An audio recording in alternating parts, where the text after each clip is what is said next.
네, 이번 시간은 대한민국의 부동산 흐름을 짚어보는 마켓 트렌드 시간입니다. 나신혜 아나운서와 함께합니다. 안녕하세요. 안녕하세요. 네, 신혜 아나운서 오늘은 어떤 소식일까요? 네, 서울 주요 재건축 단지들의 호가가 심상치 않습니다. 이재명 대통령의 당선 영향으로 풀이되는데요. 또 이재명 정부가 들어서면서 집값은 어떤 방향으로 진행될지 오늘 함께 이야기해 보도록 하겠습니다. 네, 또 부동산 이야기 함께 즐겁게 나눠보려고 하는데요. 이재명 대통령이 재건축 관련으로 공약을 내건 것들이 있을까요? 네, 재건축 아파트에 대한 규제 완화를 공약으로 약속한 바 있습니다. 전문가들은 아직 정권 초기인 만큼 조금 더 지켜봐야 한다고 조언했습니다. 네, 지금 재건축 이 단지들의 호가들 심상치 않다라는 뉴스들 많이들 접하셨을 것 같은데요. 구체적으로 어떤 상황일까요? 네, 10일 기준으로 네이버 부동산과 현지 부동산 공인중개업소 등에 따르면 서울 양천구 신정동에 있는 목동 신시가지 13단지 전용 면적 98제곱미터 호가는 25억 5천만 원까지 치솟았습니다. 기존엔 24억 5천만 원이었지만 지난 4일 1억 원이나 더 높여서 매물을 올린 건데요. 이 면적대는 지난달 23일에는 23억 1천만 원에 거래됐었는데 호가는 시세보다 2억 4천만 원 가까이 더 높은 수준에 나왔습니다. 네, 역시 목동이 서울 안에서도 이 학군지인 만큼 많이 오르는 추세인 것 같습니다. 네, 그렇습니다. 바로 옆에 있는 목동 신시가지 12단지 전용 56제곱미터 호가도 18억 원까지 올라갔습니다. 기존엔 17억 원이었는데 지난 7일에 1억 원 더 높아진 겁니다. 목동 신시가지 11단지 전용 59제곱미터 호가도 17억 5천만 원으로 기존보다 2천만 원 더 올랐습니다. 목동에 있는 목동 신시가지 4단지 전용 67제곱미터 호가도 23억 5천만 원까지 올라서요. 처음 매물이 나왔던 가격보다 7천만 원이나 더 뛰었습니다. 네, 호가가 빠르게 오르고 있다 이렇게 보실 수가 있겠는데 자, 그러면 목동도 현재 재건축 진행되고 있는 걸까요? 네, 재작년부터 급물살을 탔습니다. 2023년 정부가 안전진단 기준을 완화하면서 재건축 사업이 본격적으로 진행되고 있는 건데요. 작년 2월 11단지를 마지막으로 모든 단지가 안전진단을 통과했습니다. 14개 단지 재건축이 끝나면 약 5만 3천여 가구의 미니 신도시로 탈바꿈할 예정이라고 합니다. 이런 기대감이 호가에 반영되고 있는 거겠죠. 목동에 있는 A 공인중개 관계자는 속도가 가장 빠른 6단지를 필두로 재건축 사업이 원활하게 진행되고 있지 않냐면서 공약으로 재건축 관련 내용을 언급한 만큼 이런 점도 호가에 영향을 준 것으로 보인다고 전하기도 했습니다. 네, 일단 목동의 상황은 이러한데요. 이 다른 지역들의 상황도 궁금한데 다른 지역은 어떨까요? 네, 다른 지역도 비슷합니다. 영등포구 여의도동 3부 전용 146제곱미터 호가는 50억 원까지 뛰었는데요. 기존엔 48억 원에 올라왔었는데 집주인은 지난 2일 2억 원을 더 올렸습니다. 같은 동에 있는 대교이동 전용 133제곱미터 호가는 36억 원으로 기존보다 1억 원을, 시범 8동 전용 118제곱미터 호가도 35억 5천만 원으로 지난 4일 5억 원 더 높게 내놨습니다. 네, 이렇게 호가가 계속 높아지고 있으니까 부동산에 대한 관심이 더욱더 몰리고 있는 것 같습니다. 자, 그러면 부동산 하면 또 한강 이남 쪽이잖아요. 그렇죠. 이쪽 상황은 어떨까요? 네, 먼저 송파구부터 보자면요. 송파구 잠실동 잠실주공 5단지 전용 76제곱미터 호가는 39억 5천만 원으로 기존보다 9천만 원, 또 신천동 장미 1차 6동 전용 82제곱미터 호가는 32억 원으로 기존 28억 5천만 원보다 3억 원 더 높였습니다. 강남구도 빼놓을 수 없겠죠. 강남구 대치동 대치우성 1차 3동 전용 125제곱미터 호가는 42억 원으로 최초로 매물을 등록했을 때보다 1억 원을 더 높였고요. 대치쌍용 1차 1동 전용 141제곱미터 호가도 42억 5천만 원으로 기존보다 5천만 원 더 올려서 내놨습니다. 네, 재건축 단지 워낙 인기가 많다라는 건 알고 있는데 일제 호가를 쭉 올려잡은 이유가 있을 것 같아요. 어떤 게 원인으로 지목되고 있을까요? 네, 아무래도 이재명 대통령의 대선 당시 공약의 원인으로 풀이됩니다.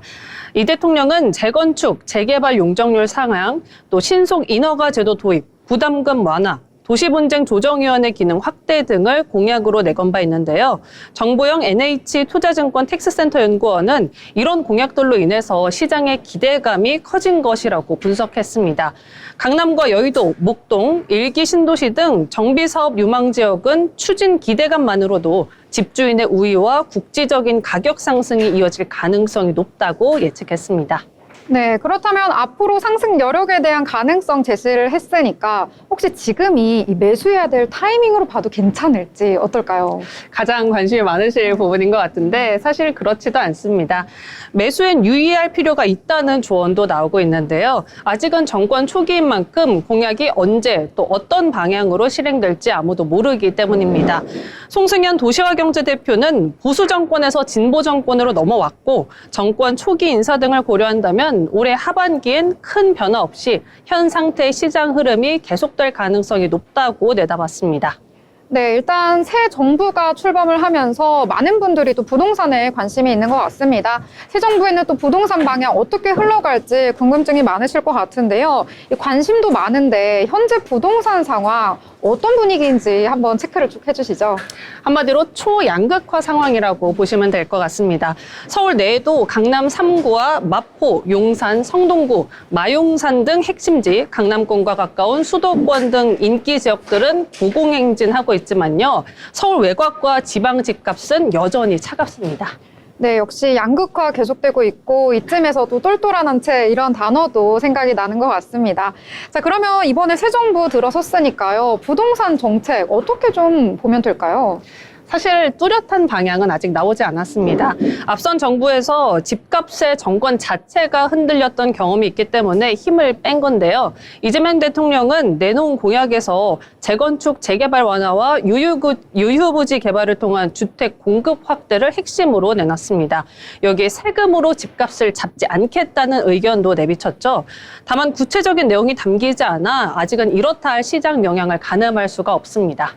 네, 앞서도 아직은 두고 봐라라고 이야기해 주셨는데요. 자, 그럼 앞으로가 중요할 것 같은데 앞으로의 변화, 어떤 변화점이 있을까요? 네, 오는 7월에 예정된 3단계 스트레스 총부채 원리금 상환 비율 DSR입니다. 대출 총액이 줄어서 돈을 끌어오기 어려워진 만큼 집값이 튀어오를 가능성이 작다는 분석도 나옵니다. 네, 그렇군요. 양극화 계속해서 이야기 나오고 있는데 이 부동산 양극화 지금은 어느 수준인지 이 부분도 이야기해 주시면 좋을 것 같아요.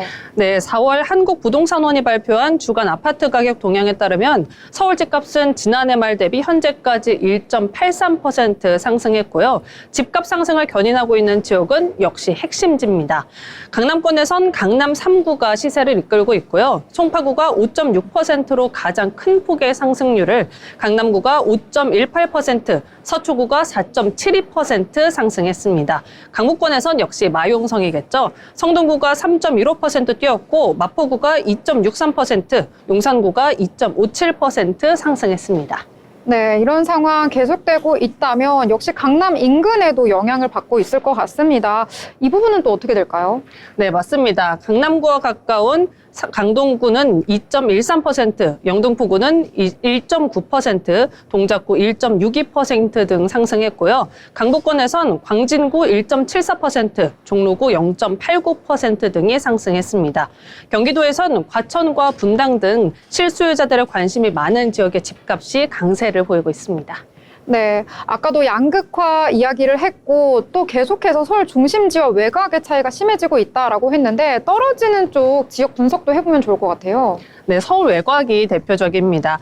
서민주거지인 노도강은 지난해 말 대비 현재까지 집값이 하락 중입니다. 노원구가 0.19% 내려서 가장 큰 폭의 하락세를 기록했고요. 도봉구 0.16%, 강북구 0.06% 하락했습니다. 노도강과 가까운 중랑구도 0.11% 내렸습니다.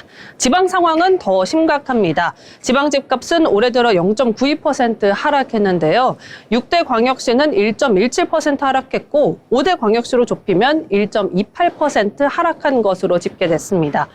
9개도 0.53% 하락, 8개도 0.69% 하락 등 어떤 식으로 집계해도 일제히 하락 중입니다. 한 전문가는 현 시장을 평가하자면 지난해 비상계엄 사태부터 시작해 현재 대선 국면까지 정책 등의 큰 변화가 없었고 변화가 없었기 때문에 거래 자체도 활발하게 이루어지지 않고 있다면서 사실상 정체 상태라고 보는 게 맞을 거라고 말하기도 했습니다. 이런 가운데 일부 지역의 수요가 몰리면서 양극화란 현상이 나타나고 있는 것이라고 분석했습니다. 네, 이렇게 분석 자세하게 해주셨는데요. 자, 일단 이재명 정부 아직은 부동산 정책에 대한 뚜렷한 방향이 없다라고 이야기를 하셨는데, 그러면 지난 대선 공약들 어떤 것들이 있는지 짚어보면은 앞으로도 좀 예측을 할 수 있지 않을까 싶습니다. 전에 공약들 어떤 것들이 있었을까요? 네, 사실 대선 과정에서도 부동산 공약이 크게 뚜렷하게 보이진 않았습니다.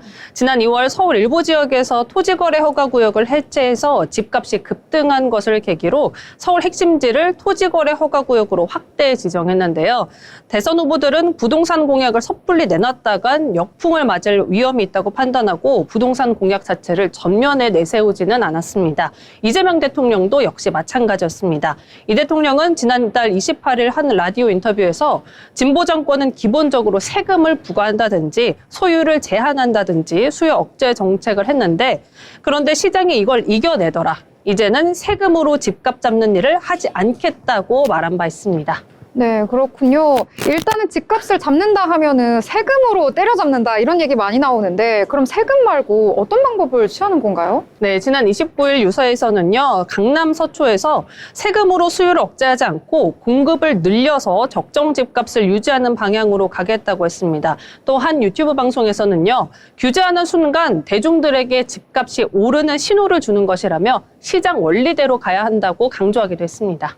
네, 일단 세금 부과에 대해서는 부정적 입장을 밝혔다라고 볼 수도 있겠는데요. 그럼 이 부분과 관련해서 전문가들의 의견은 어떻게 나왔을까요? 네, 익명을 요구한 한 전문가의 말을 인용하자면요. 문재인 전 정부 이후 부동산 관련 정책으로 정권이 흔들린 만큼 이번엔 최대한 부동산 공약엔 힘을 뺀 모습이라면서 공약 자체가 해당 분야에 대한 의지를 엿볼 수 있는 부분인데, 이번엔 부동산 정책에는 주력하지 않겠다는 모양새라고 평가하기도 했습니다.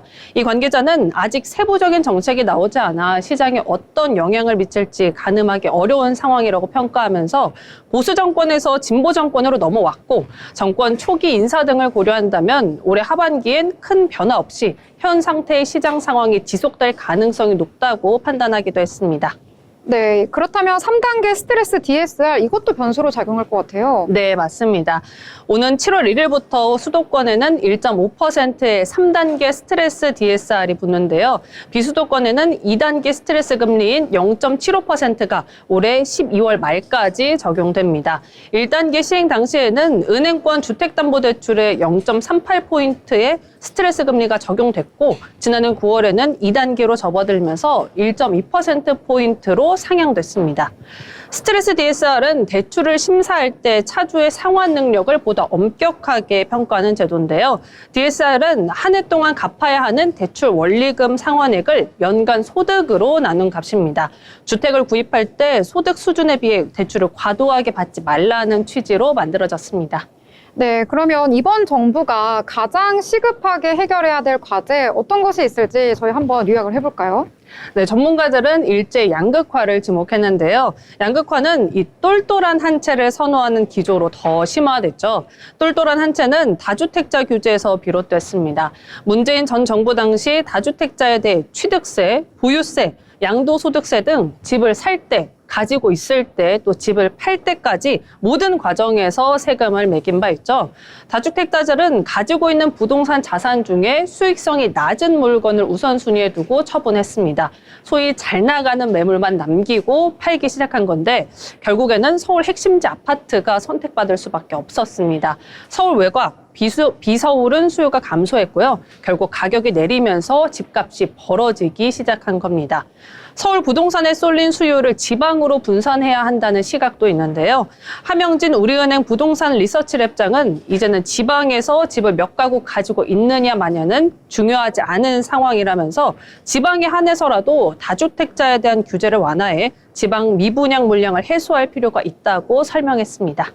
네, 이렇게 부동산 상황에 대해서 함께 알아봤습니다. 지금까지 나신혜 아나운서와 함께한 마켓 트렌드였습니다.